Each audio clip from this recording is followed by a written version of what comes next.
warahmatullahi wabarakatuh. Kami dari mahasiswa Universitas Islam Negeri Alauddin Makassar membuat video ini untuk menyelesaikan salah satu mata kuliah kami, yaitu Manajemen Keuangan. Adapun judul materi kami yaitu Pengendalian, Pengawasan, dan Evaluasi Biaya Kependidikan.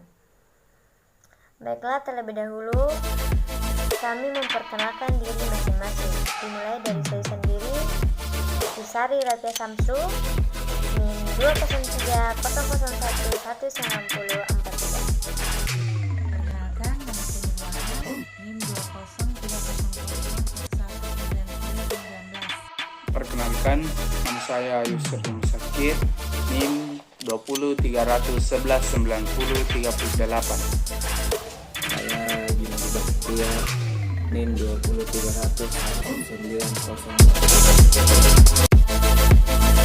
Pengendalian atau pengawasan dan evaluasi biaya pendidikan, kelompok 8. Definisi pengendalian. Pengendalian merupakan salah satu fungsi manajemen yang harus dijalankan dalam mengelola suatu organisasi yang berbentuk perusahaan. Pengendalian juga dapat dikatakan sebagai proses untuk membuat sebuah organisasi mencapai tujuannya. Adapun definisi dari pengendalian menurut para ahli. 1. R. P. Strong mengatakan pengendalian adalah proses pengaturan berbagai faktor dalam suatu perusahaan agar pelaksanaan sesuai dengan ketetapan-ketetapan dalam rencana. B. Arif Suwadi berpendapat bahwa pengendalian manajemen adalah sebuah usaha untuk menjamin bahwa sumber daya perusahaan digunakan secara efektif dan efisien untuk mencapai tujuan perusahaan. Pengendalian ini berkaitan erat sekali dengan fungsi perencanaan. Dan kedua fungsi ini merupakan hal yang saling mengisi. Karena A. Pengendalian harus terlebih dahulu direncanakan. B. Pengendalian baru dapat dilakukan jika ada rencana. C. Pelaksanaan rencana akan baik jika pengendalian dilakukan dengan baik. D. Tujuan baru dapat diketahui tercapai dengan baik atau tidak setelah pengendalian atau penilaian dilakukan. Berdasarkan batasan di atas, terdapat 4 langkah dalam pengendalian, yaitu 1. Menetapkan standar. 2. Metode untuk mengukur kinerja. 3. Mengukur kinerja. 4. Membandingkan kinerja sesuai dengan standar. Membandingkan kinerja adalah membandingkan hasil yang telah diukur dengan target atau standar yang telah ditetapkan. Apabila kinerja ini sesuai dengan standar, manajer berasumsi bahwa segala sesuatu telah berjalan secara terkendali. Menurut Hasibuan, jenis-jenis pengendalian terbagi menjadi 9. 1. Pengendalian karyawan atau personal control. 2. Pengendalian keuangan atau financial control. 3. Pengendalian produksi atau production control. 4. Pengendalian waktu atau time control. 5. Pengendalian teknis atau technical control. 6. Pengendalian kebijaksanaan atau policy control. 7. Pengendalian penjualan atau sales control. 8. Pengendalian inventaris atau inventory control. 9. Pengendalian pemeliharaan atau maintenance control. Definisi pengawasan.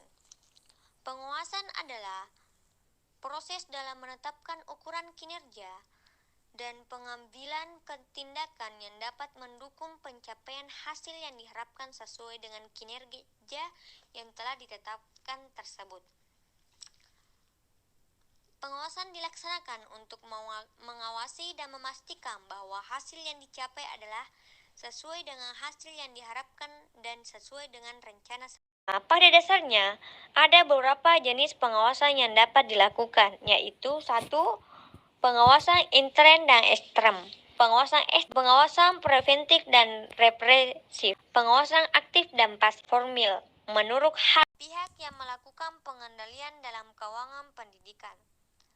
Ada 4 komponen yang saling berkaitan tentang profesi jabatan dalam kependidikan dan tidak dapat dipisahkan, yaitu staf, tata usaha, administrasi, staf teknis pendidikan. Di dalamnya terdiri dari kepala sekolah dan guru, komite sekolah sebagai badan independen yang membantu terlaksananya operasional pendidikan, dan siswa sebagai peserta didik yang bisa ditempatkan sebagai komponen dengan tingkat pelayanan yang harus memadai.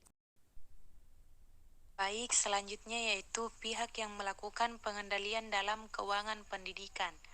Lembaga pendidikan adalah suatu badan yang berusaha mengelola dan menyelenggarakan kegiatan-kegiatan sosial, kebudayaan, keagamaan, penelitian, keterampilan, dan keahlian. Ada 4 komponen yang saling berkaitan tentang profesi jabatan dalam kependidikan dan tidak dapat dipisahkan, yaitu staf tata usaha administrasi, staf teknis kependidikan di dalamnya, yang terdiri dari kepala sekolah dan guru. Komite sekolah sebagai badan independen yang membantu terlaksananya operasional pendidikan, dan siswa sebagai peserta didik yang bisa ditempatkan sebagai komponen dengan tingkat pelayanan yang harus memadai. Hubungan keempatnya harus sinergis karena berkelangsungan operasional. Baik, selanjutnya yaitu definisi audit. Audit merupakan suatu proses sistematis dan mengevaluasi bukti-bukti yang berhubungan dengan asersi tentang tindakan-tindakan dan kejadian-kejadian ekonomi secara objektif untuk menentukan tingkat kepatuhan antara asersi tersebut dengan kriteria yang telah ditetapkan dan mengkomunikasikan hasilnya kepada pihak-pihak yang berkepentingan. Itu audit internal dan eksternal, serta lembaga yang melakukan audit. Audit internal adalah aktivitas independen, keyakinan objektif, dan konsultasi yang dirancang untuk memberikan nilai tambah dan meningkatkan operasi organisasi. Dengan demikian, audit tersebut membantu organisasi mencapai tujuannya dengan menetapkan pendekatan yang sistematis dan berdisiplin untuk mengevaluasi dan meningkatkan efektivitas proses pengelolaan risiko, kecukupan pengendalian, dan pengelolaan organisasi. Audit eksternal adalah pemeriksaan eksternal dari laporan keuangan perusahaan. Laporan pertanggungjawaban keuangan sekolah.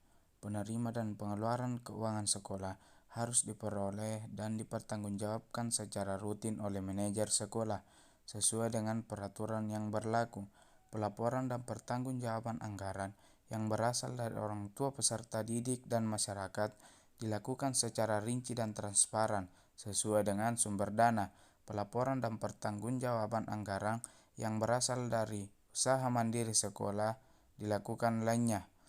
Laporan pertanggungjawaban keuangan yang penting agar pemerintah tahu atau masyarakat pemberi dana tahu untuk apa saja yang telah diberikan ke sekolah dimanfaatkan, apa kegiatan yang didukung oleh dana tersebut, apakah terlaksana atau terimplementasikan sebagaimana yang direncanakan, serta bagaimana hasil kegiatan yang diperoleh dana tersebut dan bagaimana dampak terhadap pelaksana tugas utama sekolah. Pihak yang dapat mengetahui laporan keuangan pendidikan dalam pelaporan dan pertanggungjawaban kepala sekolah wajib menyampaikan laporan di bidang keuangan terutama mengenai pengeluaran keuangan sekolah. Pengevaluasi dilakukan setiap triwulan atau per semester. Pelaporan dan pertanggungjawaban keuangan lembaga pendidikan atau sekolah harus dilaporkan secara rutin dan sesuai dengan peraturan yang berlaku. Pelaporan dan pertanggungjawaban anggaran yang berasal dari orang tua peserta didik dan masyarakat dilakukan secara rinci dan transparan sesuai dengan sumber dananya. Pelaporan dan pertanggungjawaban anggaran yang berasal dari sekolah swasta dilakukan secara rinci dan transparan kepada dewan, guru, atau staf sekolah. Materi saya yaitu hukuman yang diberikan kepada seseorang yang tidak bertanggung jawab dalam pelaksanaan keuangan sekolah. Jika ada penyelewengan dana yang dilakukan oleh pihak dari sekolah, maka pihak bersangkutan juga dikenakan sanksi. Sanksi yang dapat diberikan kepada pihak yang melakukan pelanggaran dapat diberikan dalam berbagai bentuk, misalnya seperti berikut. Yang pertama, penerapan sanksi kepegawaian sesuai dengan peraturan dan undang-undang yang berlaku, pemberhentian, penurunan pangkat atau mutasi kerja. Yang kedua, penerapan tuntutan perbendaharaan dan ganti rugi yang terbukti disalahgunakan agar dikembalikan kepada satuan pendidikan atau ke kas daerah provinsi. Yang ketiga, penerapan proses hukum, yaitu mulai proses penyelidikan, penyidikan, dan proses peradilan bagi pihak yang diduga atau terbukti melakukan penyimpangan dana. Keempat, pemblokiran dana dan penghentian sementara seluruh bantuan pendidikan yang bersumber dari APBN pada tahun berikutnya kepada provinsi, kabupaten, atau kota, bila mana terbukti pelanggaran tersebut dilakukan secara sengaja dan tersistem untuk memperoleh keuntungan pribadi. Materi kedua, dasar hukum bagi pihak yang tidak melaksanakan implementasi sekolah. Implementasi ini merupakan suatu penerapan atau juga sebuah tindakan yang dilakukan dengan berdasarkan sesuatu rencananya yang telah atau sudah disusun atau dibuat dengan cermat serta juga terperinci sebelumnya. Dasar hukum yang dimaksud adalah Undang-Undang Republik Indonesia Nomor 20 Tahun 2003 tentang Sistem Pendidikan Nasional. Terima kasih. Kapan kegiatan evaluasi keuangan pendidikan dilakukan? Evaluasi keuangan merupakan salah satu tujuan dari pembuatan laporan keuangan, sehingga evaluasi keuangan sangat tepat jika dilakukan di akhir tahun, di mana bulan Desember adalah pertanda akhir tahun. Dalam dunia bisnis, terutama bagian akuntansi dan keuangan, akhir tahun merupakan hari-hari yang sibuk dan melelahkan. Maka, akhir tahun merupakan saat di mana evaluasi keuangan pendidikan itu dilakukan. Kesimpulannya yaitu, pengendalian merupakan salah satu fungsi manajemen yang harus dijalankan dalam mengelola suatu organisasi yang berbentuk perusahaan. Pengendalian juga dapat dikatakan sebagai proses untuk membuat sebuah organisasi mencapai tujuannya. Pengawasan adalah proses dalam menetapkan ukuran kinerja dan pengambilan tindakan yang dapat mendukung pencapaian hasil yang diharapkan sesuai dengan kinerja yang telah ditetapkan tersebut. Pengawasan dilaksanakan untuk mengawasi dan memastikan bahwa hal yang dicapai adalah sesuai dengan hasil yang diharapkan dan sesuai dengan rencana semula.